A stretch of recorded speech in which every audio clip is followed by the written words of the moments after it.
lo que es escorrentía.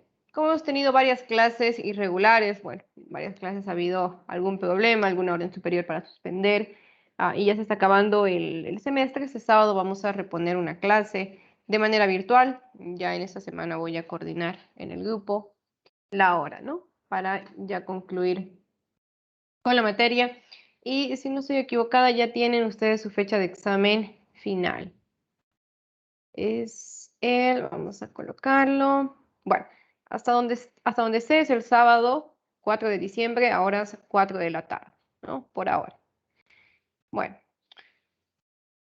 voy a compartirles mi pantalla para ver en lo que nos quedamos. Estábamos haciendo lo que era determinar las curvas IDF a través de registros pluviográficos, ¿no? Entonces, teníamos esto. Los periodos de retorno para los cuales yo voy a realizar las curvas IDF, y tenía el registro máximo horario, ¿no? Que eran sacados de las bandas pluviográficas. Entonces, habíamos hecho por pasos, ¿no?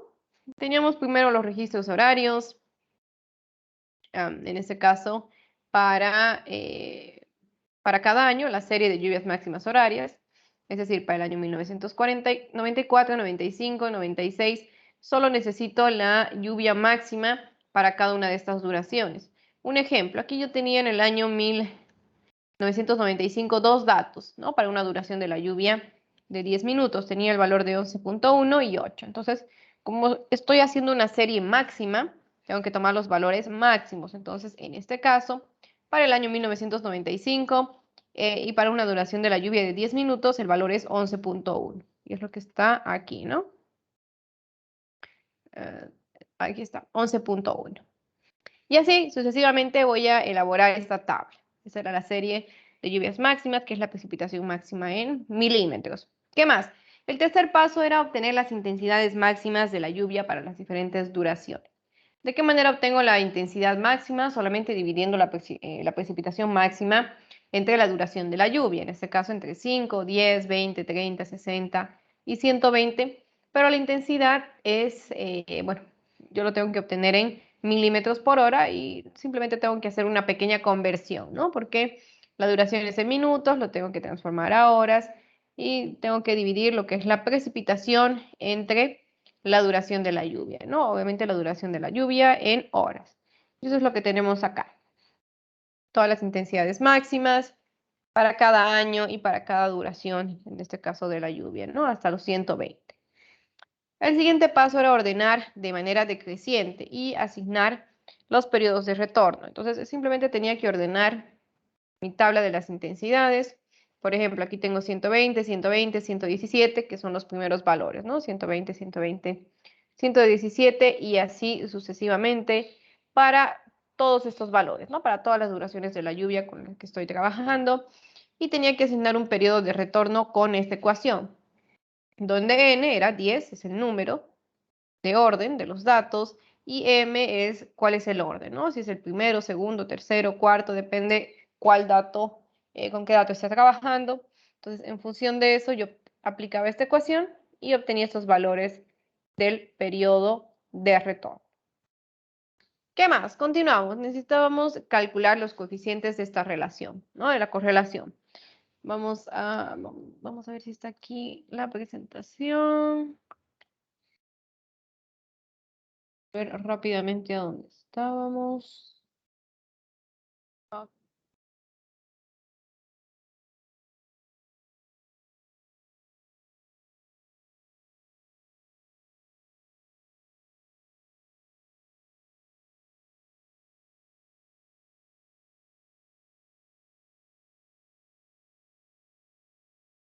Ah, estábamos en otro tema. Denme un segundito, por favor.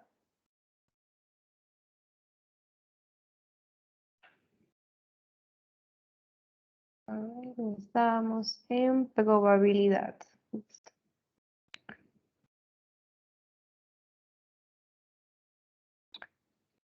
Ok, ahora sí, entonces aquí teníamos los pasos, ¿no? Vamos a las curvas IDF.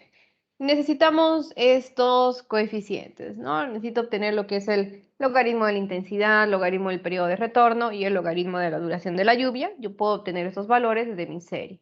Entonces, eso es lo que hice a continuación, ¿no? Obtener x1, x2 y y. Para 5 minutos, entonces.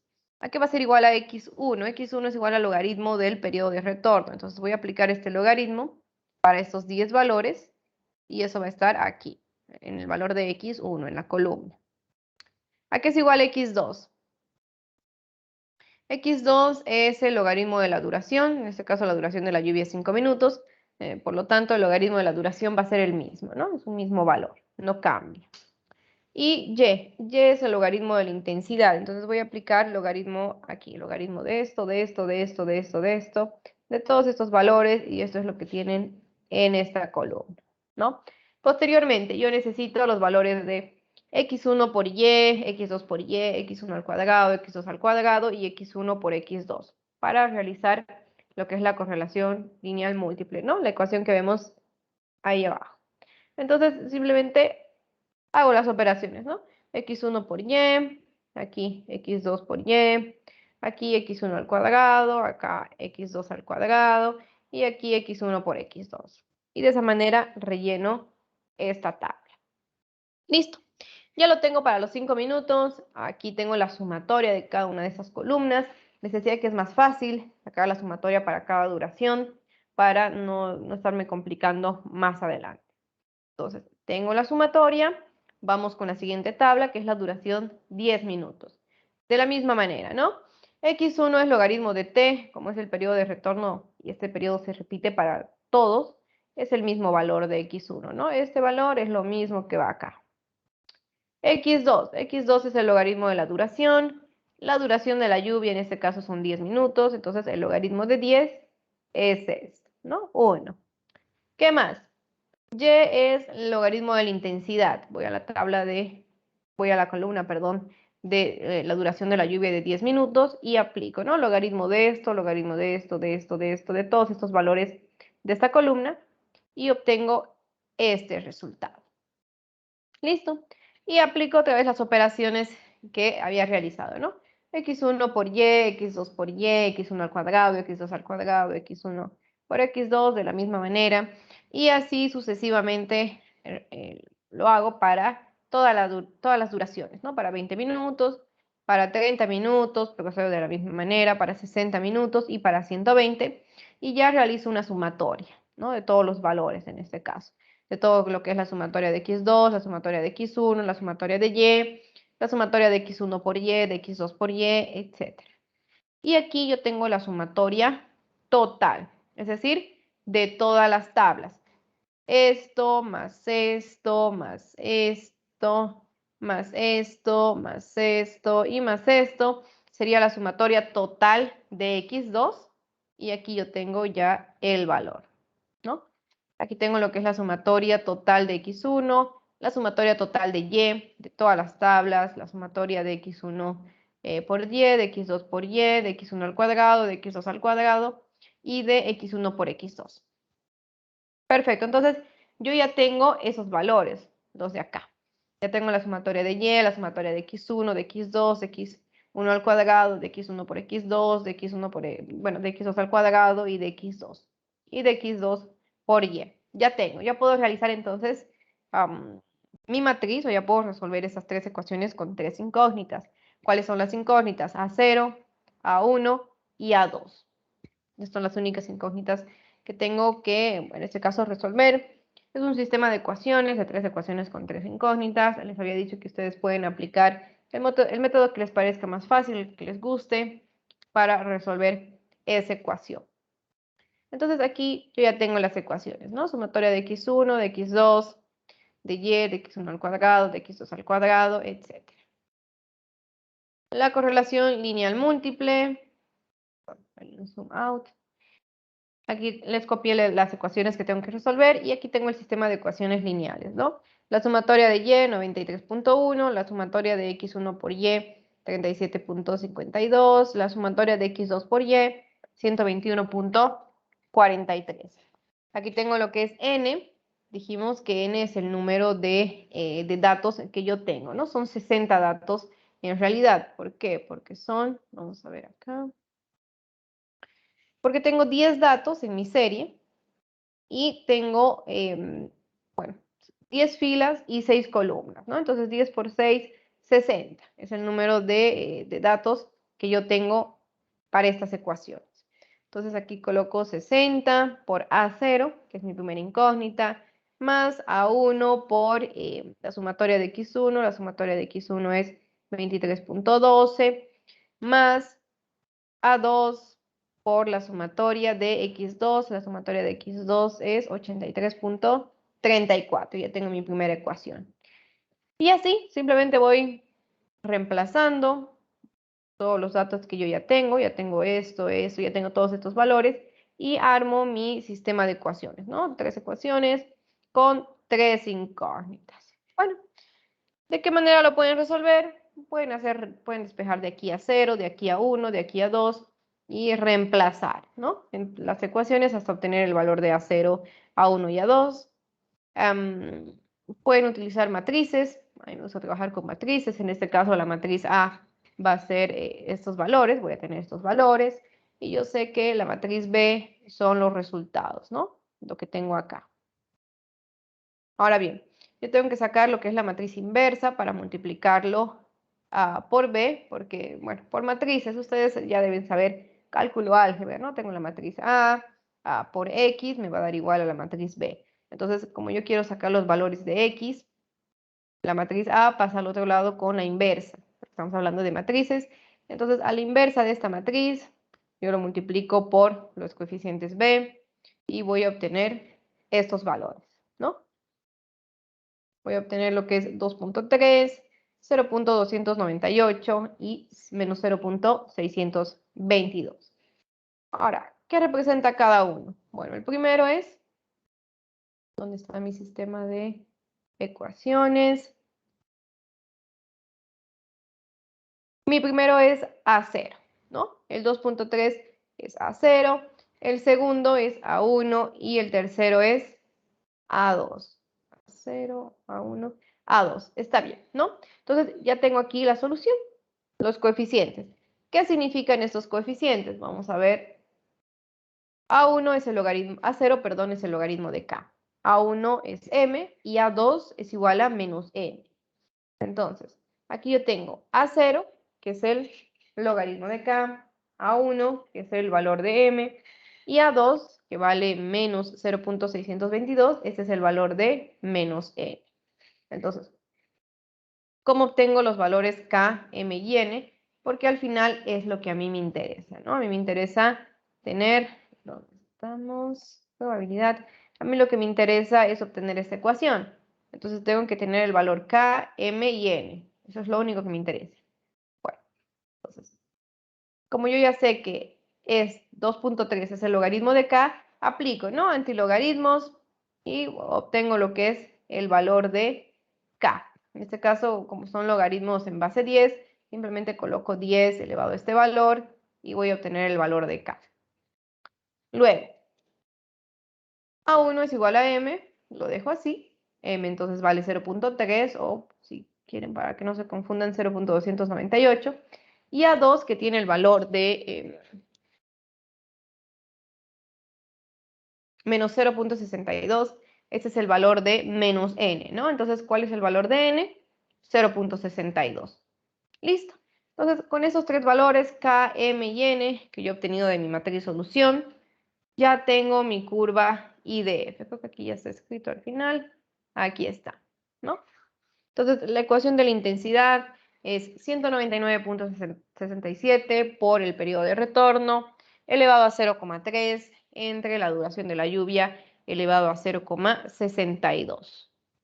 Ahora, para obtener las curvas IDF en escala normal, simplemente debo obtener los valores de la intensidad para diferentes periodos de retorno y para diferentes duraciones de la lluvia. Depende de ello, bueno, perdón, depende de mí cuáles van a ser las duraciones de la lluvia. Puede ser cada 5 minutos, cada 10 minutos, etc. Y los periodos de retorno, yo les pedía que hagan las curvas IDF para 10 años, 20 años, 25, 50 y para 100 años. Entonces, debo obtener lo que son las curvas para esos valores, ¿no? Para 10 años, aquí tengo el valor de la intensidad para diferentes duraciones, para 20 años, para 25, para 50, para 100 años. Yo tengo los respectivos valores y tengo que graficar, ¿no? Solamente la intensidad en función de la duración de la lluvia. Aquí tengo las curvas IDF en escala normal.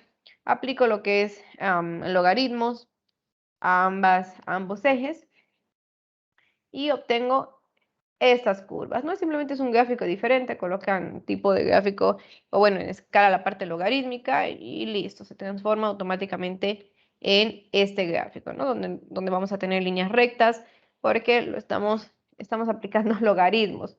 ¿Qué quiere decir? Que este valor se va a ir abajo y este valor se va a ir abajo. Y voy a tener ya ecuaciones de líneas rectas. Y listo, ya tengo los valores, o en este caso la ecuación de la intensidad para esta zona, para esta estación, en base a registros pluviográficos, en base a estos registros de estaciones meteorológicas, pero ya más modernas, las que tienen en todo caso pluviógrafos, ¿no? Porque saben que con pluviómetros yo no puedo obtener ese tipo de información.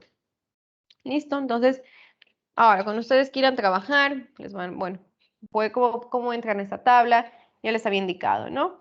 Por ejemplo, voy a diseñar una alcantarilla, tiene un periodo de retorno de 10 años, y yo voy a diseñarlo para una duración de la lluvia de, a ver, 2, 3, 4, 5, de 5 minutos. Entonces, para 5 minutos y para un periodo de 10 años, la intensidad de la lluvia va a ser 150, ¿no? 150 milímetros por hora. Y ese es el dato de entrada, con lo que, bueno, el que ustedes van a tener que empezar a diseñar obras, en este caso de seguridad, más adelante, ¿no? Las materias que siguen, como obras hidráulicas 1 y obras hidráulicas 2. Bueno, entonces eso sería el ejercicio. No sé si hay alguna consulta o alguna duda para pasar a lo que sigue.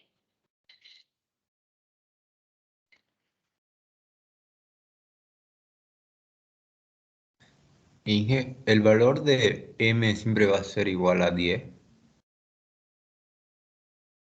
El valor de M depende, ¿no? En este caso, como mi serie tenía 10, ¿dónde está? Para el periodo de retorno, ¿no? En N, ¿a eso se refiere? Sí, Inge. Ah, ok. No, el orden m. El orden M siempre va a ser desde 1 hasta el número de datos que usted tenga. En este caso yo les di 10 años, desde el 1994 hasta el 2004, entonces son 10 años, entonces son 10 posiciones. Si les doy 20 años, bueno, M va a ir desde 1 hasta 20. Y el n, Inge, también siempre creo dijo, ¿no? El N en este caso es el número vamos a ver para darles la definición exacta.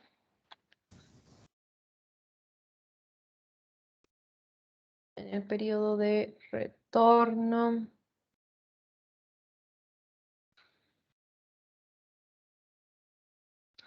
Ok. En este caso, N es el número de datos de la serie anual para la determinación del periodo de retorno. Y N es igual a 10, es simplemente el número también de orden. Va a coincidir N y M, la verdad. Pero esto solamente para obtener el periodo de retorno, porque ya esta N, o bueno, hay otra N en este caso para las ecuaciones, ya cuando estemos trabajando con las curvas IDF, este N ya son todos los valores que hay, ¿no? Toda su serie que ustedes han elaborado. Aquí sí es 60.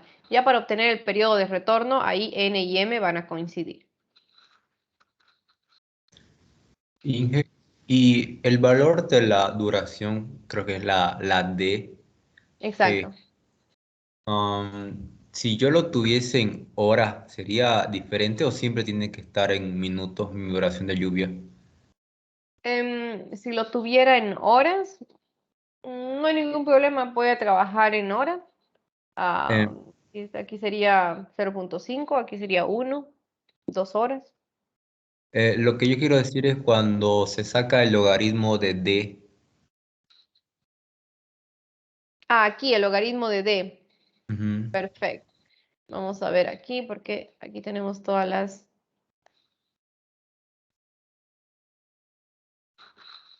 las unidades. Ah, bueno, entonces en este caso, si usted quiere aplicar lo que es el logaritmo de la duración, vamos a ver aquí en la ecuación principal, vamos a ver.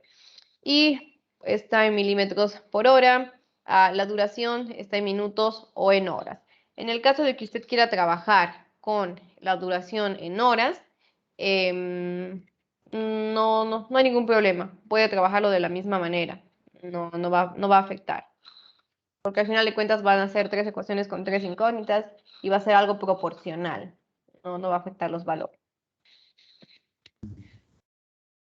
Y quisiera que nos lo puede mostrar la, no la gráfica, sino más o menos cómo sacó los datos para hacer la gráfica. Ah, claro que sí. Deme un segundo. ¿Dónde está el Excel? Acá está. Lo que Ok. pasa es que yo Ah, uso spreadsheets y a veces variaba algo y, por ejemplo, esas gráficas creo que no hay, si no estoy correcto. bueno, entonces en este caso, para hacer las gráficas, yo trabajo bueno, aquí tenemos lo que es el primer dato, que son los periodos de retorno, ¿no? 10 años. Para el periodo de retorno de 10 años y para diferentes duraciones, en este caso la duración de la lluvia yo la voy a colocar cada 5 minutos, 5, 10, 15, 20, 25, etcétera. Ustedes pueden trabajar cada 10 minutos, cada 20, cada 30 minutos, como gusten. Yo lo trabajé así de detallado para que me salgan así las curvas. Y bueno, yo en este caso simplemente obtengo el valor de la intensidad con esta ecuación, ¿no? Reemplazo el periodo de retorno con este valor, reemplazo la duración de la lluvia con este valor y obtengo el valor de la intensidad. Y posteriormente grafico lo que es la intensidad con la duración de la lluvia, estos dos elementos. Es lo que estoy graficando aquí, en este tipo de tabla. Y para que le salga recto, ¿qué es lo que hace? En este caso, bueno, el tipo de gráfica son líneas, ¿no? Bueno, para que me salga recto, simplemente aplico lo que es el logaritmo a las escalas. ¿Dónde está? Vamos a ver si lo tengo por aquí.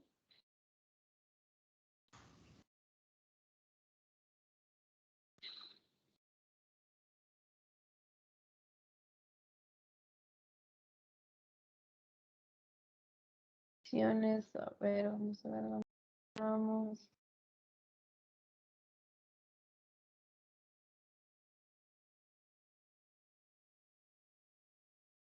Acá.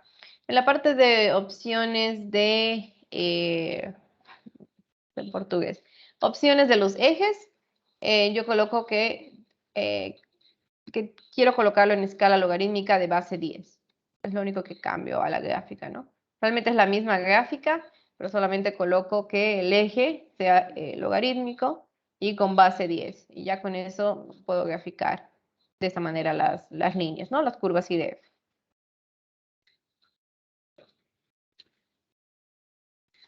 ¿Eso le cambia solamente en el eje X o en ambos ejes? No, en ambos ejes, en ambos ejes. Ya, muchas gracias. De nada, aquí tenemos, ¿no? En el otro eje también escala logarítmica de base 10. Ok, ¿alguna otra consulta? ¿Alguna otra duda antes de pasar?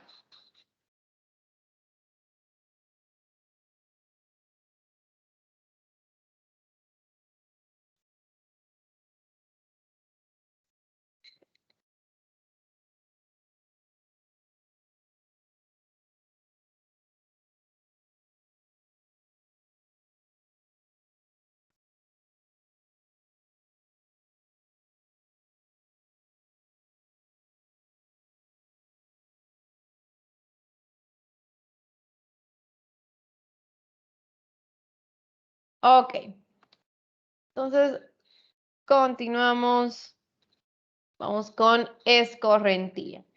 Bueno, entonces ustedes ya saben cómo determinar lo que son las subcurvas IDF, tanto si tienen datos pluviográficos, cosas que son difíciles de encontrar, la verdad, porque saben que necesitamos un pluviógrafo, ¿no? Y necesitamos las bandas pluviográficas.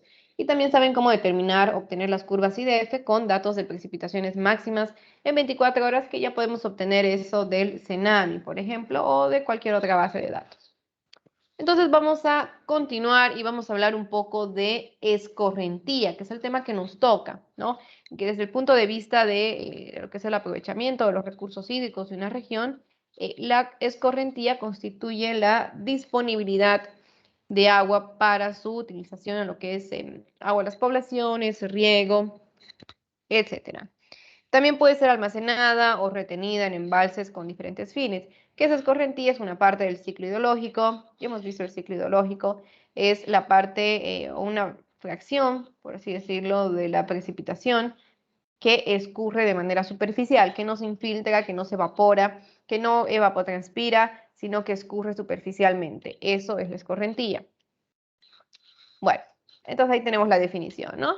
Es la porción de la precipitación que ocurre en una zona o una cuenca, en todo caso, nosotros trabajamos en cuencas, que circula sobre o debajo de la superficie terrestre y que llega a una corriente para ser drenada hasta la salida de una cuenca, ¿no? O también para alimentar un lago, si se trata de cuencas abiertas o cerradas respectivamente.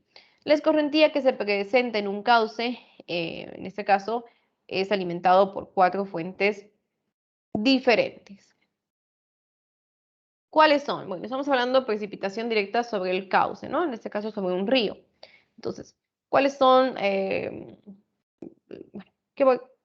qué factores pueden recargar, vamos a decir así, lo que es el cauce o aportar al cauce? La precipitación directa sobre el cauce, que es un aporte modesto comparado con los volúmenes asociados a las otras fuentes, y se debe principalmente a la pequeña superficie que generalmente abarcan los ríos y corrientes. Entonces yo puedo recargar un río o un cauce con una precipitación directa, ¿no? La que cae directamente sobre el río. También lo puedo recargar un río a través de un flujo subsuperficial, que son volúmenes que varían en el tiempo y en el espacio. También puedo recargarlo a través del flujo base, que es el aporte de un sistema acuífero somero a un cauce determinado. Un acuífero somero es aquel que no está confinado. Y el escurrimiento directo, en este caso es aquel volumen asociado a la precipitación, que es el flujo remanente una vez que quedan definidas las primeras 3 fuentes. Entonces, de estas 4 maneras yo puedo, bueno, la escorrentía realmente que se presenta en un cauce es alimentado por estas 4 fuentes diferentes. La precipitación directa sobre el cauce, el flujo subsuperficial, el flujo base y lo que es el escurrimiento directo.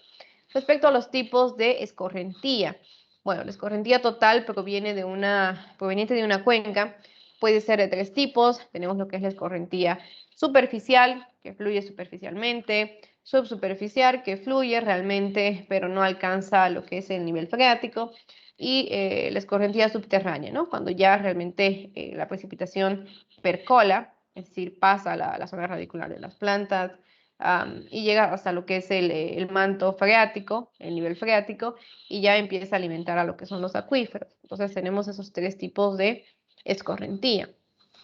La superficial o directa es aquella precipitación que no se infiltra en ningún momento y llega a lo que es la red de drenaje, moviéndose sobre la superficie del terreno por la acción de la gravedad. En este caso corresponde a la precipitación que no queda tampoco detenida en las depresiones del suelo y que escapa a los fenómenos de la evapotranspiración. Era el concepto que les daba al principio, ¿no? Es la precipitación que no se infiltra y que tampoco se evapora ni que tampoco evapotranspira. Es la escorrentía que realmente circula por encima de la tierra, ¿no? Tenemos también la escorrentía, bueno, ahí tenemos un ejemplo de la escorrentía superficial. Como pueden ver, aquí tenemos un río, un cauce, y tenemos un valor de escorrentía que no se infiltra y que circula de manera superficial, ¿no? Por la parte, por encima de la tierra. La escorrentía subsuperficial, que es el agua de la precipitación que cuando se infiltró en el suelo se mueve de una manera subhorizontalmente por lo que son las capas superiores del mismo, ¿no? Para reaparecer algunas veces al aire libre como un manantial o incorporarse a microsurcos superficiales que lo van a conducir a la red de drenaje, ¿no? En este caso, la escorrentía subsuperficial, como se pueden imaginar, como es un agua que está circulando en la Tierra, en las capas más superiores de la Tierra, tiene una velocidad muy lenta, ¿no? A diferencia de la escorrentía superficial. Ahí vemos algún ejemplo de la escorrentía subsuperficial, ¿no? Que es realmente una escorrentía, se puede decir que está circulando en la zona la zona radicular de las plantas, ¿no? Que no ha llegado a lo que es el nivel freático y que más adelante va a aparecer como un pequeño manantial. La subterránea, que es la precipitación que se infiltra hasta el nivel freático, ¿no? Desde donde circula hasta alcanzar lo que es la red de drenaje. Obviamente la escorrentía subterránea tiene una velocidad todavía muchísimo más lenta, ¿no? Del orden de metros por hora, eso es decir, mucho, debe ser de metros por día. Ahí vemos un ejemplo de la escorrentía superficial, es cuando el agua realmente llega al nivel freático y empieza a moverse de manera horizontal hasta aparecer, ¿no? Tenemos lo que son acuíferos que van a, bueno, el flujo del agua, en este caso, va a aflorar en algunas partes, ¿no? Y esto es agua subterránea. Desarrollo de la escorrentía, vamos a ver de qué manera se da.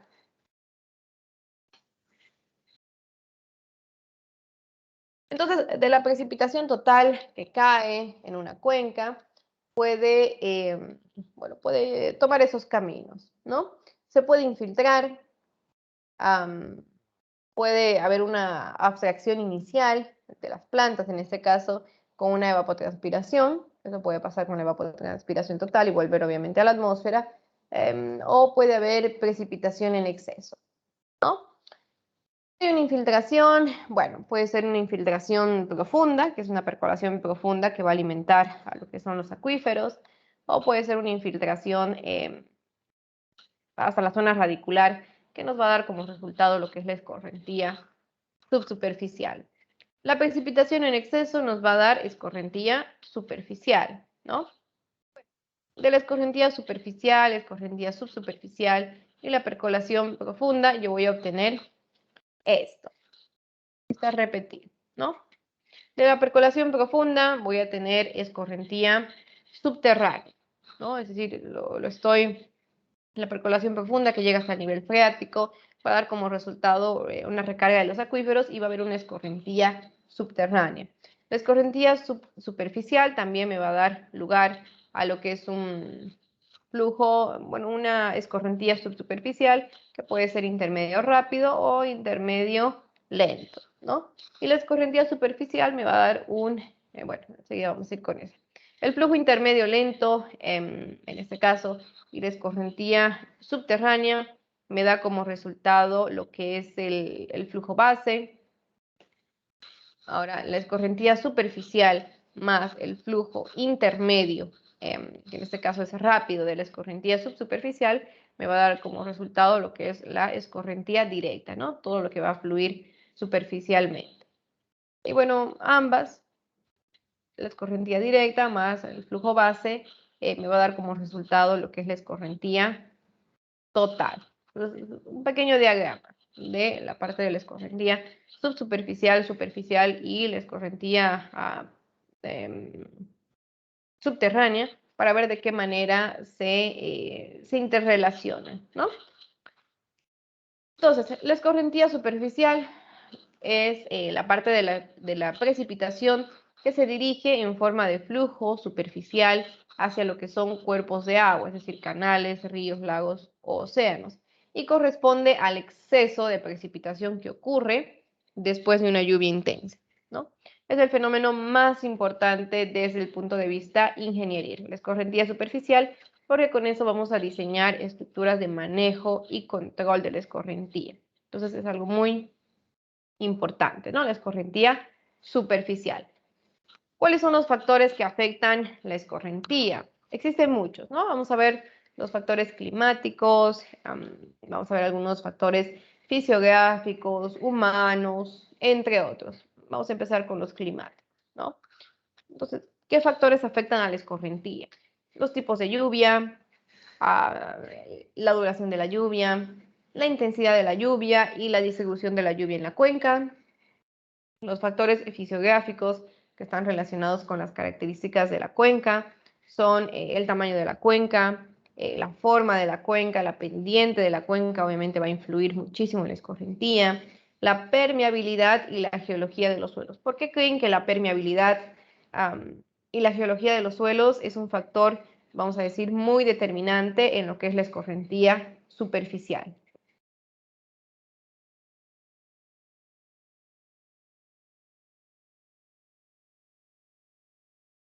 Impermeable quiere decir que absorbe más que todo la lluvia. Exacto, un suelo permeable significa que va a absorber gran cantidad de la lluvia. Entonces, si yo tengo un suelo impermeable, como un suelo arcilloso, voy a tener, va a absorber agua, la verdad los suelos arcillosos absorben agua, pero son mucho más lentos que los suelos arenosos, por ejemplo. Entonces, como voy a tardar mucho más en absorber el agua, voy a tener mayor escurrimiento superficial. El agua, como no va a poder infiltrarse, ¿qué va a hacer el agua cuando toque la tierra? O se infiltra, o se evapora, o evapotranspira o escurre superficialmente, ¿no? No le queda más, no puede desaparecer. Y si el suelo es impermeable, imagínense, por ejemplo, en Santa Cruz suceden todas estas inundaciones en los años que son niña, al año, por ejemplo, porque estamos totalmente impermeabilizados, ¿no? Las calles están impermeabilizadas, tenemos cementos, hormigones, etcétera, y cae la lluvia y no tiene que hacer la lluvia, ¿qué va a hacer? Tiene que escurrir superficialmente porque es impermeable el suelo, no hay cómo se infiltre, entonces por eso tenemos todos estos problemas y por eso la permeabilidad y la geología de los suelos es uno de los factores más determinantes en lo que es la escorrentía.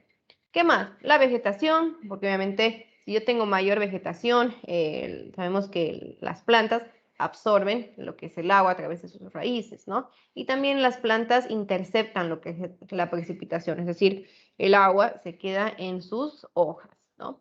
Depende del tipo y el uso del suelo, que tiene que ver con la permeabilidad, depende del tipo, bueno, el uso del suelo que le estamos dando y depende de la humedad antecedente del mismo.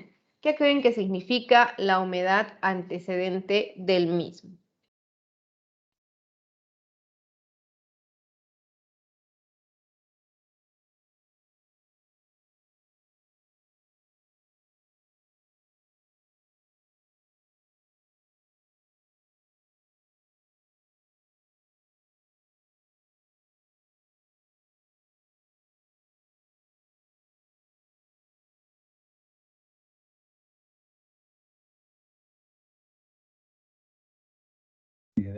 ¿Será que es es la condición de la cuenca antes de que llueva? O sea, todo lo que, por lo que pasó, como dice antecedente, ¿no?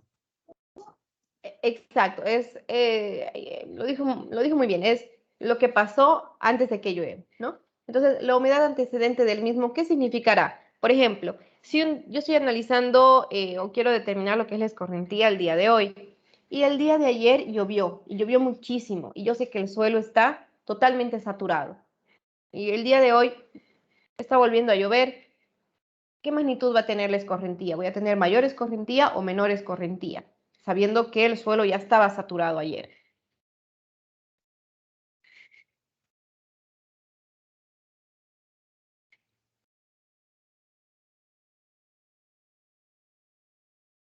Mayor. Exacto, va a ser una mayor escorrentía, ¿no? Porque ustedes saben que por mecánica de suelos, los suelos tienen espacios porosos, ¿no? Que están llenos de agua, perdón, están llenos de aire y pueden ser, y nosotros podemos desplazar el aire y rellenarlo de agua, ¿no? Entonces, imagínense que el suelo, bueno, que llovió el día de ayer y los suelos están totalmente saturados de tal manera que todos los espacios están llenos de agua. Vuelve a llover hoy día ¿Y qué va a pasar? El agua no va a poder infiltrarse porque no hay donde se infiltre, porque los poros del suelo ya están llenos. Entonces, ¿qué va a hacer? No le queda otra que escurrir superficialmente. Es muy diferente que ayer, anteayer, hace 3 días, que no hay lluvia, que hace un calor infernal, y el día de hoy empieza a llover. Entonces, en ese caso, todo lo que llueva se va a ir al suelo, porque el suelo está totalmente seco. Entonces, todos los poros están llenos de aire. Entonces, va a llover y va a empezar a llenarse todos los poros del suelo con agua hasta que alcancen el nivel de la saturación, ¿no? Y recién va a ocurrir lo que es la escorrentía. Entonces, si el suelo no está saturado, no va a ocurrir lo que es una escorrentía superficial, porque todo lo que cae va a empezar a infiltrarse. Pero también depende mucho esto del tipo de suelo, como les decía. En suelos muy arenosos se va a infiltrar muy rápido el agua, en cambio en suelos arcillosos va a demorar, ¿no? Porque realmente esos suelos se hinchan y demoran lo que es el proceso de la infiltración, infiltración.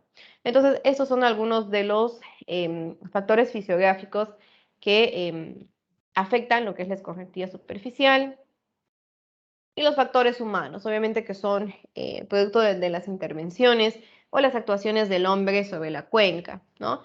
Entre ellas podemos mencionar lo que son las obras hidráulicas construidas entre los ríos, que desde ya son, obviamente es algo que ya es algo nuevo, ¿no? Es algo que no debería estar ahí. La rectificación de los ríos, que nosotros tenemos un programa en Santa Cruz para la rectificación de lo que es el río Piraí, la deforestación de la cuenca, y bueno, entre otros factores, ¿no? Hay muchos factores humanos, también el tratamiento que le damos al suelo, por ejemplo, el uso agrícola. Entonces, ¿cuál es la representación gráfica de la escorrentía? ¿Cómo nosotros lo podemos graficar? La escorrentía puede ser representada a través de los llamados hidrogramas. Seguramente alguna vez lo escucharon. Un hidrograma es la representación gráfica o tabular de lo que es la variación del volumen de escorrentía respecto al tiempo, ¿no? Entonces, es la variación del volumen de la escorrentía en una cuenca respecto al tiempo, cómo varía, ¿no?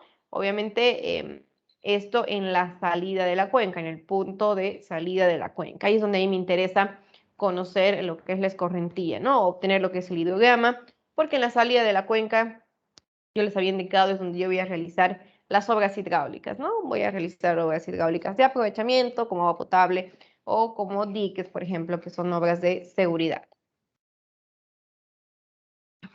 Ahora, el tiempo de un hidrograma puede variar desde unas horas, por ejemplo, que es un hidrograma generado por una lluvia, hasta varios años, que son los hidrogramas que son generados por la escorrentía de un río. Y vamos a ver estos ejemplos, ¿no? Aquí tenemos un hidrograma generado por una lluvia, y que es lo que ustedes van a empezar a diseñar. Bueno, la última clase del sábado vamos a empezar a diseñar esos hidrogramas. Aquí tenemos los elementos que les había dicho, bueno, que les había mostrado en el esquema, lo que es la escorrentía base, la escorrentía directa y lo que es el caudal pico. Entonces, un hidrograma es la variación del volumen, en este caso del caudal, en función del tiempo, ¿no? Aquí tenemos el caudal pico. Entonces, a mí me interesa mucho el tiempo al pico, ¿no? Y también el valor del caudal al pico, porque realmente tengo que diseñar con este valor, ¿no? Y con este tiempo, en este caso, porque imagínense, diseñar con cualquiera de estos caudales no me sirve, hay uno máximo. Y si yo estoy haciendo obras de seguridad, tengo que saber el valor y tengo que saber cuánto tiempo tarda desde el inicio de la lluvia en llegar al caudal pico, ¿no? Al máximo caudal. Ese es un hidrograma entonces generado por una lluvia, por una sola lluvia. Y tenemos los hidrogramas generados por la escorrentía de un río, que es un hidrograma anual, ¿no? En enero, febrero no hay caudal porque son épocas secas. Bueno, en este caso no es para Bolivia, pero en este caso enero, febrero, marzo, abril, por ejemplo, no hay caudal. Y en mayo, junio, agosto, septiembre, octubre, noviembre, bueno, hasta octubre ya tenemos caudal y luego empieza otra vez la época seca. Entonces, es la diferencia, ¿no? Hidrograma generado por una lluvia y un hidrograma generado por la escorrentía de un río que nos muestra la variabilidad del caudal para cada mes de un río. Bueno, la presentación de los datos de escorrentía pueden ser expresados bajo estas dos formas, ¿no? A través de caudales, que que son valores instantáneos o puntuales, en metros cúbicos por segundo, litros por segundo, en aportaciones, que son volúmenes totales de agua que circulan por un cauce, por un río de manera diaria, semanal, mensual o anual, solamente tengo que multiplicar, ¿no? Para obtenerlo de los caudales por día, semana, mes, para obtener lo que son las aportaciones. Y los caudales específicos, que están referidos a una unidad de superficie, es decir, metro cúbico por segundo por kilómetro cuadrado. Eso lo van a ver mucho en sanitaria. Y la lámina de agua equivalente, que es la altura o espesor de lámina de agua, que permite realizar lo que son comparaciones con datos de lluvia, infiltración, evaporación. Ustedes saben que, bueno, ya saben cómo convertir, ¿no? O qué significa 1 milímetro de agua. La determinación de la escorrentía, bueno, podemos realizarlo de diferentes maneras, ¿no? La cuantificación puede ser realizada mediante mediciones en sitio o también mediante formulaciones teóricas. La escorrentía a partir de mediciones, bueno, puedo utilizar lo que son métodos directos, indirectos, según el río, donde quiera medir la escorrentía. Tenemos muchísimas metodologías para medir la escorrentía de un río en un determinado punto. Y aquí tenemos esto, ¿no? Todos los aforos que ya hemos visto, ya sabemos de qué se trata, ya hemos obtenido lo que es el caudal de un río, ¿no? Mediante el método del aforo volumétrico, el aforo con flotadores, con correntómetros o molinetes. Hemos visto que podemos realizar un aforo con estructuras hidráulicas, que en este caso son canales triangulares, generalmente de pared delgada. También con medidores de niveles, entre otros. Y también yo puedo determinar lo que es la escorrentía mediante formulaciones teóricas, ¿no? En este caso puedo utilizar lo que es el uso de fórmulas empíricas. Sabemos que las fórmulas empíricas es una fórmula ajustada que no tiene significado físico y que los autores aplicaron, o en este caso lo calibraron para una zona en particular, ¿no? Para la zona en la cual trabajaron y no funcionan tan bien. Y tenemos también lo que es un proceso que es precipitación escorrentía, es decir, voy a transformar lo que es la lluvia en escorrentía, ¿no? Entonces tengo esas dos metodologías para estimar la escorrentía mediante formulaciones teóricas. Vamos a ver el primero, ¿no? A partir de fórmulas empíricas, como les decía, fueron obtenidas a través de procesos experimentales. Están basadas en datos de series meteorológicas bastante extensas y sus resultados tienen un valor orientativo, ¿no? No son recomendables, no los utilicen, por favor, para el diseño de estructuras hidráulicas.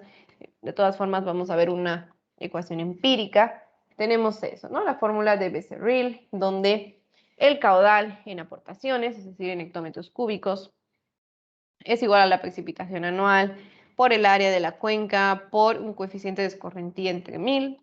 Y bueno, obviamente ya ese coeficiente tiene que ver con el área, con el tipo de la cuenca, etcétera. Pero es algo muy simplista, ¿no? Imagínense obtener lo que es el caudal,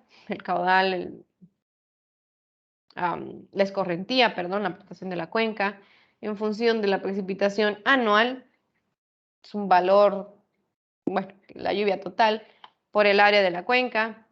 Les había dicho que el área va a variar mucho de una persona u otra, porque cada persona lo va a delimitar de una manera diferente, y por ese coeficiente entre 1000, ¿no? Entonces aplico esa formulita y obtengo la escorrentía. Es un método muy simplista, no lo utilicen, no, pero se los muestro de todas formas. Lo que sí podemos utilizar, o lo que debemos hacer, es transformar la lluvia en escorrentía. Yo voy a transformar lo que es la precipitación en escorrentía, ¿no?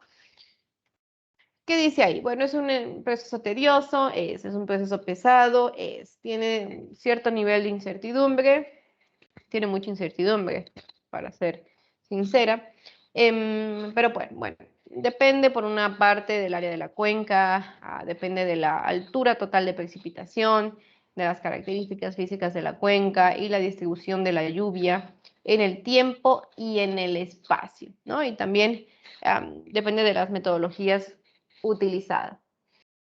La cuantificación de la escorrentía está basada en los procesos de transformación de lluvia en escorrentía. Y para su aplicación se requiere de la determinación de las abstracciones o pérdidas de agua en la cuenca por infiltración. Es decir, yo necesito saber la cantidad o un porcentaje de la precipitación que ha sido, bueno, que ha sido infiltrada, ¿no? Eso se le llama abstracciones. Y ya a partir de eso, si yo sé cuál es el valor de la abstracción, es decir, de la infiltración, yo ya puedo saber cuál es el valor de la escorrentía, ¿no? Restando lo que es la precipitación total, menos las abstracciones, yo puedo obtener lo que es el valor de la escorrentía. Pero bueno, también depende de la retención superficial, depende de la evaporación, desde las plantas, que es la evapotranspiración, etcétera, ¿no? Y que puede ser, es un proceso costoso, complicado, obviamente con ciertas incertidumbres, y las abstracciones se determinan, en este caso, con o a través del método del número de curva de escorrentía, que es el CN.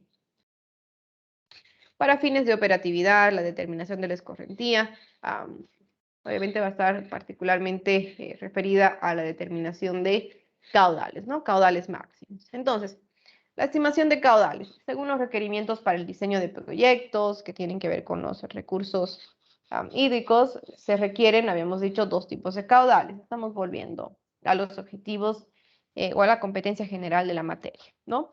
Entonces, yo necesito saber, ustedes necesitan saber cómo obtener caudales mensuales y anuales para obras de aprovechamiento y caudales máximos. Los caudales mensuales y anuales, ustedes ya saben cómo obtenerlos, ¿no? Simplemente son determinados en función de las características locales de la cuenca. También tiene que ver con el régimen pluviométrico de la zona. Estos caudales son utilizados en la planificación de recursos hídricos y en proyectos de aprovechamiento, ¿no? Como consumo, riego, uso industrial, hidroelectricidad, etcétera. Para estimar lo que son los caudales, tenemos estos métodos basados en el uso de coeficientes de escorrentía. También tenemos lo que es la modelación, que es hidrológica, hidrometeorológica, y vamos a ver en este caso el primero, ¿no? Lo que son los métodos basados en los coeficientes de escorrentía.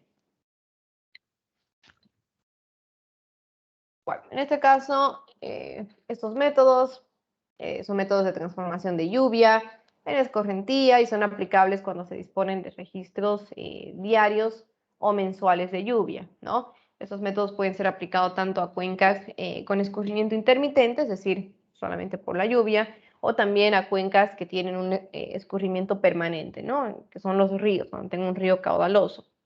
¿Cuáles son los métodos para determinar los coeficientes? Esto es para determinar los caudales, en este caso medios y anuales. Entonces, ustedes ya saben cómo obtener esto. Bueno, ustedes ya saben cómo obtener la precipitación media, mensual, anual, normal. Entonces, vamos a ver cómo van a obtener los caudales medios, ¿no? Es en base a esos datos. Con estos métodos, tenemos el método de la Secretaría de Recursos Hidráulicos de México, tenemos el método de Turk, el método de Thor-Weight-Matter, el método de Nadal, entre otros. Vamos a ver uno, el método de la comparación de la Secretaría de Recursos Hidráulicos de México, que consiste en establecer un coeficiente de escorrentía, en este caso anual, en función en función al área de la cuenca, a la precipitación anual y la cobertura vegetal, ¿no? Entonces, ¿qué tengo que hacer? Obtener tres coeficientes, el coeficiente K1, K2 y K3, que corresponde al área de la cuenca, a la precipitación anual y a la cobertura vegetal respectivamente. ¿De qué manera lo obtengo? A través de unas tablas, ¿no? Aquí tengo lo que es el parámetro o el coeficiente K1 en porcentaje, dependiendo del área de la cuenca, ¿no? Hasta 10 kilómetros cuadrados, de 10 a 100, de 100 a 500, etcétera. El coeficiente 2 tiene que ver con la precipitación total anual, hasta 800 milímetros, de 800 a 1200, de 1200 a 1500, etc. Y el coeficiente K3 tiene que ver con la cobertura vegetal, ¿no? Si son terrenos cultivados, si son pastos, áreas boscosas, terrenos sin cultivos, etc. Tengo su respectivo valor del coeficiente K3. Entonces, ¿de qué manera obtengo el coeficiente de escorrentía anual? Sumo estos coeficientes, K1, K2 y K3, y lo divido entre 3, ¿no? Y listo, con este valor, bueno, en este caso, una vez que ya tengo el valor de la escorrentía anual, voy a aplicar este coeficiente a las precipitaciones mensuales, ¿no? Ustedes ya saben cómo obtener las precipitaciones medias mensuales en una cuenca a través de polígonos de Thyssen, a través de isoyetas, a través del promedio aritmético. Ustedes obtienen la precipitación media mensual, ¿no? Para toda la cuenca. Entonces, aplican este coeficiente y van a obtener lo que es las precipitaciones netas mensuales, ¿no? Y finalmente los volúmenes mensuales y los caudales mensuales que ustedes necesitan, que son los caudales medios, pueden obtenerse con esta ecuación, ¿no? En los volúmenes mensuales, 1000 por el coeficiente de escorrentía anual, por la precipitación mensual, por el área, ¿no? Y los caudales mensuales va a ser igual a el volumen, los volúmenes mensuales que ustedes han obtenido ya con esta ecuación, entre la duración del mes, ¿no? En este caso en segundos, para obtener lo que es el caudal en metros cúbicos por segundo. Entonces, ustedes tienen las precipitaciones medias mensuales para los 12 meses del año, para su cuenca. Obtienen este coeficiente de escorrentía con esta relación, con estas 3 tablas. Obviamente existen tablas un poquito más elaboradas, este es como un resumen de la tabla. Y multiplican las precipitaciones medias mensuales de cada mes de la cuenca por este coeficiente por 1000 y por el área, y van a obtener lo que es los volúmenes mensuales, ¿no? El volumen de agua que ustedes tienen disponible en su cuenca de manera mensual. Con esos volúmenes ustedes tienen que ya planificar lo que son las obras de aprovechamiento, ¿no? Por ejemplo, agua potable, ¿cuánto volumen yo necesito cada mes? ¿Me va a alcanzar? ¿No me va a alcanzar? Para riego, ¿cuánto necesito? Bueno, ¿me va a alcanzar el volumen que yo tengo para cada mes o no? Entonces tengo que estar planificando en función de estos volúmenes. Y ya para obtener los caudales, simplemente divido el volumen entre la duración del mes, ¿no? Si son 31 días, 30, 28, obviamente en segundos, para obtener lo que es el valor del caudal mensual en metros cúbicos por segundo. Y ustedes ya van a saber cuál es el caudal que ustedes tienen disponible cada mes, ¿no? Enero, febrero, marzo, abril, para esa su cuenca, y en función de esto ya van a poder diseñar una obra de aprovechamiento, ¿no? De agua potable o de riego. Ahora, obviamente estos métodos que están basados en coeficientes de escorrentía representan una aproximación del proceso de transformación de lluvia en escorrentía, ¿no? Que tiene una relativa confiabilidad. Nosotros estamos transformando precipitación en escorrentía. Y si se dieron cuenta, yo no estoy trabajando con evapotranspiración, evaporación, infiltración, nada. Solamente estoy trabajando con 3 coeficientes. Y en función de esos 3 coeficientes, que en teoría toma en cuenta todas las características de la cuenca, porque toma en cuenta lo que está el área de la cuenca, la precipitación y la cobertura vegetal. En teoría, ya con esos coeficientes yo estoy transformando la lluvia en este caso en caudales, ¿no? Estoy transformando lo que es la precipitación en escorrentía directa, ¿no? Escorrentía superficial. Bueno, entonces tiene una relativa confiabilidad. Y como dice, en ningún momento representa la realidad física de la escorrentía, pero es lo que tenemos que hacer porque no tenemos mediciones de caudales. Sería muy fácil, en vez de estar obteniendo y calculando y estimando esos caudales, podríamos medir, ¿no? A la salida de la cuenca. Pero yo no necesito una medida, ¿no? Necesito una serie de 10 años a la salida de mi cuenca. No van a encontrar. Si encuentran, tener demasiada suerte. Pero no existen esas medidas de caudales diarias, por ejemplo, o mensuales, para un registro de 10 años justo en el punto de salida de su cuenca, que es donde van a trabajar. Es muy difícil, casi imposible obtener. Entonces, por eso tenemos que realizar esta metodología, ¿no? Entonces, la confiabilidad y la precisión de estas metodologías dependerá de la disponibilidad, la continuidad y obviamente la calidad de la información disponible, ¿no? Estas metodologías deben ser aplicadas con mucha precaución, especialmente cuando hablamos de cuencas muy grandes, porque imagínense, podemos sobredimensionar los caudales, porque los caudales bueno, el caudal en este caso estimado es proporcional a lo que es el área, ¿no? Entonces, si tengo áreas muy grandes, puedo llegar a sobredimensionar los caudales y decir que tengo muchísima agua cuando la realidad es que no tengo agua, ¿no? Vamos con la siguiente metodología, la modelación de caudales. Bueno, en este caso es un procedimiento por el cual nosotros tratamos de representar la realidad, pero en forma simplificada, ¿no? Sus características principales son los siguientes, son los métodos más adecuados de uso común en hidrología, porque reproducen el fenómeno físico, tal vez no en la manera más precisa, pero está muy cerca, ¿no? Consiste en la generación, en este caso simulación, de caudales a través de lo que son balances hídricos. Saben que el balance hídrico toma en cuenta todo, ¿no? El suelo, la precipitación, la evapotranspiración, etc. En este caso, la modelación es aplicable cuando tenemos abundante información hidrometeorológica y también información hidrológica, y también cuando tenemos características de la cuenca, ¿no? Los suelos y otros. Para la modelación, nosotros requerimos el uso de modelos de transformación de lluvia en escorrentía. Esos modelos deben ser calibrados antes de su utilización y se desarrollan mayormente a través de sistemas computarizados, ¿no? Porque es un poco difícil manejarlo de manera manual. La mayor dificultad en este caso en el uso de modelos es la calibración y la verificación de la sensibilidad del mismo, porque con esos modelos yo necesito tener caudales medidos, no tengo, ¿no?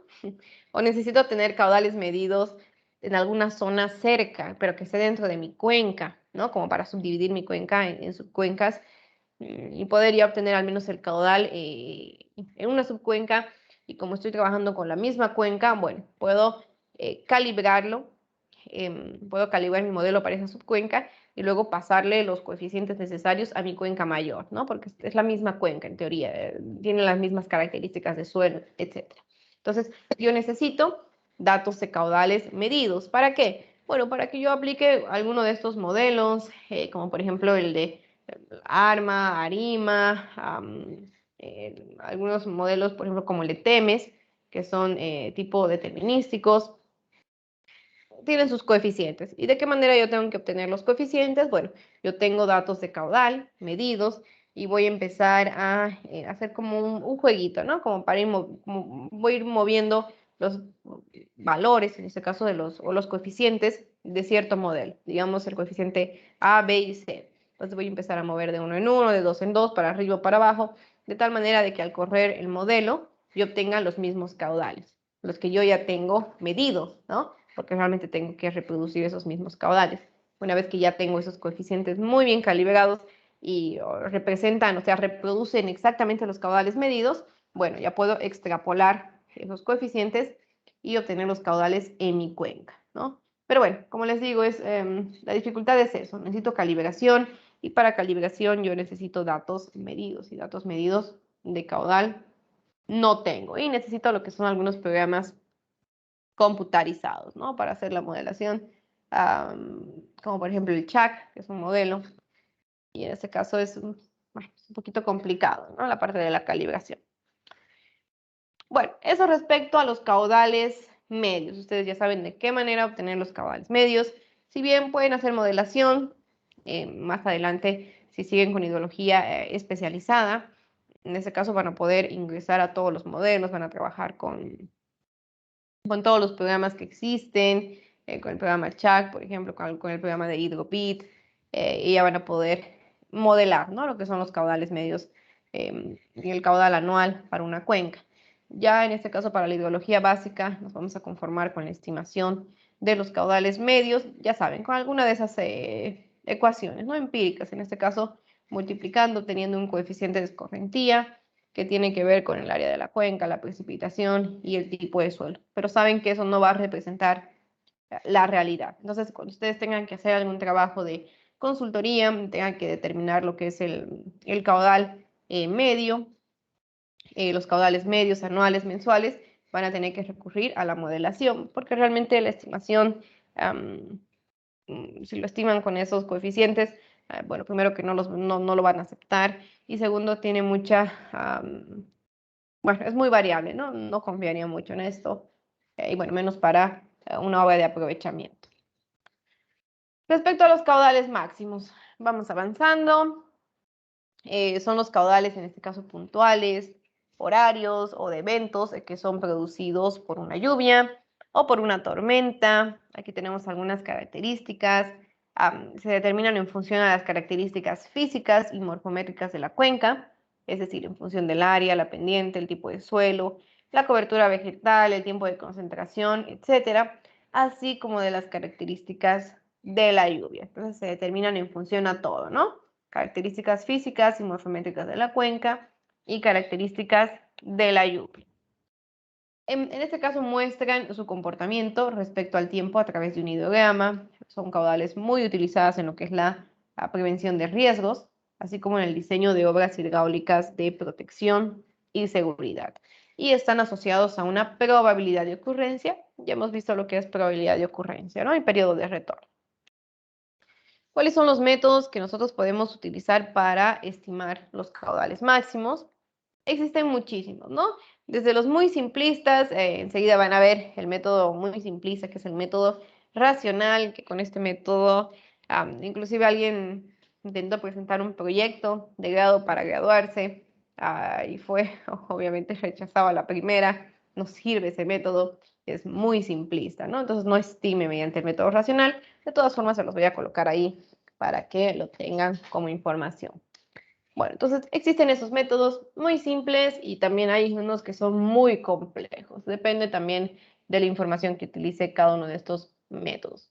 Tenemos el método racional y el método de los ideogramas unitarios. Tenemos métodos de ideogramas unitarios triangulares, del SCS, etcétera, que eso lo vamos a ver la siguiente clase.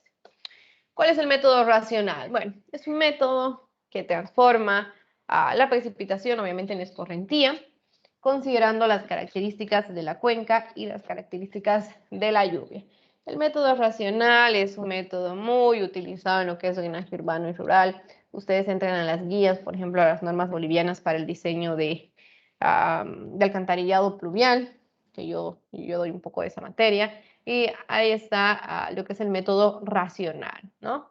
Para cuencas muy pequeñas, pero realmente no sirve. Esto es un método muy simple, es como para no hacer la hidrología.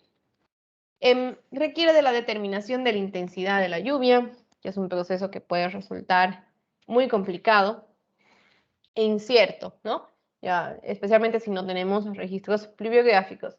Bueno, ustedes ya saben de qué manera obtener la intensidad de la lluvia, con registros pluviográficos, y si no tienen esos registros, a través de la metodología de Bell, con las precipitaciones máximas en 24 horas, ¿no? Entonces ya está salvado la intensidad. Esa es la representación esquemática de los parámetros del método, ¿no? Tenemos el caudal, obviamente, en el punto de salida de la cuenca para una obra de seguridad. Tengo el valor de la intensidad a través de, si tengo suerte, voy a tener las curvas IDF de la zona, o yo voy a tener que obtener la ecuación. Está en función del área y está en función de un coeficiente, ¿no? Con un coeficiente C, yo voy a caracterizar toda mi cuenca para que vean qué tan simplista es este método. Bueno, ¿de qué manera estimo el caudal máximo? Con esta relación, 0.278 por C por I por A. C es el coeficiente de escorrentía, que es un coeficiente adimensional que puede ser obtenido por tablas, y es la intensidad de la lluvia, obviamente para cierto periodo de retorno y para cierta duración. ¿Para qué duración? ¿Para qué periodo de retorno? Eso ya lo hemos visto en las anteriores clases, ¿no? Depende mucho del tipo de estructura que voy a diseñar. Y A es el área de aporte de la cuenca. Y aquí están las respectivas unidades. ¿Cuáles son las suposiciones y limitaciones del método? Bueno, suponen precipitación con intensidad uniforme, cosa que es mentira. Dentro de una cuenca no va a llover con una intensidad uniforme. Inclusive ustedes se pueden dar cuenta en la ciudad de Santa Cruz con qué intensidad llueve en el norte. Algunas veces cuando llueve en el norte no está lloviendo en el este, está lloviendo más fuerte en el norte o en el centro. Entonces es totalmente, bueno, es una suposición, ¿no? Pero no es así. La intensidad no es uniforme. También considera este método una precipitación uniforme sobre toda la cuenca. Tampoco, ¿no? Ustedes saben que no llueve de manera uniforme sobre toda una cuenca. Y en este caso, la duración de la lluvia debe ser igual o mayor al tiempo de concentración de la cuenca. Ya sabemos qué es el tiempo de concentración. que es el tiempo que tarda una partícula de agua caída en el punto más alejado de la cuenca, que es la naciente del río, en llegar hasta la salida de la cuenca. Y ustedes saben, hemos visto 11 metodologías para estimar el tiempo de concentración, ¿no? Entonces la duración de la lluvia va a ser igual o mayor al tiempo de concentración. Generalmente es simplemente igual. Aquí tenemos la representación del tiempo de concentración. Bueno, ya lo hemos visto con más detalle en las clases pasadas. Ahora, otra limitación es que el método racional solo es aplicable para cuencas pequeñas, ¿no? Que tienen un área menor a los 10 kilómetros cuadrados. Entonces, son para áreas súper pequeñas. Inclusive en algunos libros de hidrología dicen que es aplicable para cuencas menores a 2.5 kilómetros cuadrados. Entonces, es un método muy simple. El método racional solamente me va a proporcionar, el caudal máximo, ¿no? No me va a proporcionar el hidrograma. Ya saben lo que es el hidrograma, que es el comportamiento de la lluvia, en este caso en una cuenca, ¿no? Del caudal a través del tiempo. Entonces el método racional solo me va a dar el caudal máximo, no me va a dar, por ejemplo, a partir del inicio de la lluvia, a los cuántos minutos o las cuántas horas se da el pico máximo. Yo necesito saber eso. No, este método solo me va a dar el caudal máximo, ¿no? El caudal pico y eso es todo. La determinación de los parámetros para el coeficiente de escorrentía es en función de estas características del suelo, de las condiciones previas de humedad, del porcentaje de impermeabilidad de la cuenca y de los usos del suelo y intercepción por la vegetación. Los valores del coeficiente, entonces, pueden ser obtenidos de diferentes tablas, ¿no? Que están disponibles en la literatura, hay al por mayor en internet, tanto para cuencas urbanas como para cuencas rurales. Y aquí tenemos un ejemplo, ¿no? Coeficiente de escorrentía para zonas urbanas y periurbanas, dependiendo del tipo de superficie. Para parques, obviamente, el coeficiente de escorrentía va a ser el mínimo de 0,10 a 0,25, significa que el 10% de la lluvia va a escurrir. ¿Por qué? Porque el 90 se va a infiltrar, ¿no? Estamos hablando de un parque, tenemos tierra, árboles, etc. En cambio, vamos a ver uno por acá. Cuando estamos hablando de techados, el coeficiente de escorrentía es de 0,75 a 0,95. Significa que el 95% del agua que cae va a escurrir, ¿no? Nada va a infiltrar, o el 5% puede que infiltre, o se evapore, o evapotranspire. Eso significa el coeficiente de escorrentía. Esto para zonas urbanas, ¿no? Y periurbanas. Ya cuando trabajamos en las zonas rurales, es decir, para cuencas, ese coeficiente va a depender de la cobertura del suelo, si es sin vegetación, si hay cultivos, si hay pasto, si hay hierba, si es bosque, y del tipo de suelo, ¿no? Si es impermeable, si es suelo arcilloso, si es un limo, bueno, si es un franco, si es un arenoso, y también va a depender de la pendiente de la cuenca, si es mayor a 50, de 20 a 50, etc., ¿no? Entonces tenemos ese coeficiente de escorrentía para el método racional para zonas urbanas y también para cuencas. Una cuenca, por ejemplo, yo les digo que tengo un cultivo semiimpermeable o una pendiente del 0 al 1%, bueno, ya tengo aquí mi coeficiente de escorrentía, ¿no? En cambio, si mi pendiente es mayor a 50, no va a tener tiempo de infiltrarse el agua, entonces casi todo va a escurrir. Por eso aquí el coeficiente es muchísimo mayor, ¿no? En este caso es 0,60. La intensidad de la precipitación, ya sabemos, ¿no? Se define en función al intervalo de recurrencia o el periodo de retorno. Ya saben que depende de la obra hidráulica que estemos diseñando. Depende de la duración de la lluvia. Saben que la duración de la lluvia es igual al tiempo de concentración y depende también de la disponibilidad de curvas IDF, ¿no? Podemos obtener entonces la intensidad de las curvas o de las ecuaciones existentes para una región en particular. El periodo de retorno, ya habíamos dicho, ¿no? Que es el tiempo que debe transcurrir para que un evento máximo sea superado o igualado. ¿De qué manera se obtiene? De diferentes tablas. Y dependiendo del tipo de estructura, si es una cuneta, si es un drenaje urbano, si es una presa, yo voy a asignarle un periodo de retorno. Ya habíamos hablado muchísimo de lo que es periodo de retorno. Las curvas IDF es lo que acabamos de hacer.